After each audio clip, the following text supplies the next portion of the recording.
আরে মানুষ তো সমালোচনা করবই। বাংলাদেশে ওমর ভাই এর পরের রেকর্ড 3 দিনে 399টা ফলোয়ার আমিই করছি। যেই কথা গোটা টিকটক বাসী শরমে লজ্জায় বলতে পারে নাই, সেই কথাটা আমি টিকটকে বেশরমার মতো বলছি। আর কি করি নাই, ছেলেদের মতো প্যান্ট শার্টও পরছি। আর আমাকে তো কারোর চুলেও পর্যন্ত চিনতো না। আমাকে চিনানোর পিছনে একজনেরই অবদান আছে, তার নামটা না হয় নাই বলি, খাটছি কম চাটছি বেশি। আরে আমার ভাই, মুখ ধুইতে হইলে যাইতে হয় বেসিন, সেই হইলো আমার ভাইরাল হওয়ার মেশিন।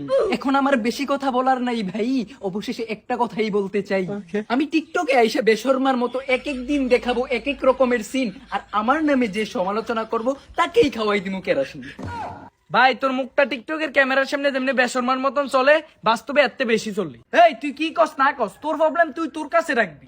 তুই কি আরে টিকটকের ভিতরে বেবুজ্জার মতন করবি? এই তোর কি ভাই ভাই মাইক সার্ভিসেতে দুইটা মাইক ভাড়া করে দাম লাগবে না এডি ফসার করণের লাগিয়া? ছি, আমি ভাইরাল হওয়ার জন্য বেশরমার মতো এগুলা বললাম, ভাইরালও হইলাম। এখন তুমিও আমার বিপক্ষে।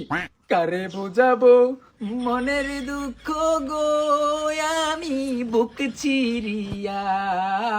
এই, তোর কি অল্প বয়সে মাথা গেছি কেন? কই থেকে কয়দিন পর পর একটা একটা আবিষ্কার হয়। জীবনে কি ভাব করছিলাম যে তোর মতন মানুষ লয় পরিচয় হয়েছে।